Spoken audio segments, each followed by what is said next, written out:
రాహుల్ గాంధీకి బీహార్ దెబ్బ గట్టిగానే పడుతుంది.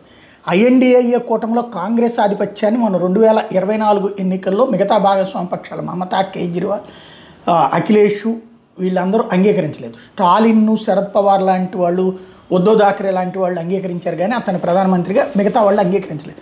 అందుకని ప్రధాన అభ్యర్థి అని ముందు చెప్పకుండా ఎన్నికలు అయిపోయాక తేల్చుకుంటామని చెప్పారు. అలాంటి పరిస్థితి నుంచి తర్వాత ఎన్నికలు అయ్యాక ఏకంగా 99 స్థానాలు వచ్చేటప్పటికి ఇక విర్రవీగింది కాంగ్రెస్ పార్టీ. ఆ భాగస్వామ్య పక్షాలు లైట్ తీసుకుని తేజస్వి యాదవ్ కూడా చెప్పకుండా బీహార్ నుంచి తన యాత్ర ప్రారంభించి ఓట్ చోర్ అన్న ఇష్యూ తీసుకొచ్చి ఆ మధ్యలో ఇక గత్యంతరం లేక తేజస్వి యాదవ్ కలిశాడు. దాని పర్యవసానం నేను మీకు బీహార్లో ఇంత సీన్ చేసి పెట్టాను కాబట్టి నాకు ఎక్కువ సీట్లు కావాలి. లాస్ట్ ఇయర్ 50 కంటే ఈ దఫా 60కి పైగా సీట్లు తీసుకున్నారు. చివరికి 6 గెలుచుకున్నది కాంగ్రెస్ పార్టీ, 54 కోల్పోయింది. అది ఒక రకంగా పెద్ద దెబ్బ. అదే సమయంలో క్రిందసారి 70 సీట్లు సంపాదించుకున్నటువంటి తేజస్వి యాదవ్ ఈ దఫా 25కే పరిమితం కావడం వెనకాల ఉన్నటువంటి దాంట్లో ఒకటి మద్యం మీద నిషేధాన్ని ఎత్తివేయమన్నటువంటిది హామీ ఇదే ప్రకటించింది రాహుల్ గాంధీ చెప్పాడు, తేజస్వి యాదవ్ చేశాడు. మద్య నిషేధం అక్కడ చాలా ఏళ్ళ నుంచి అమలు అవుతుంది.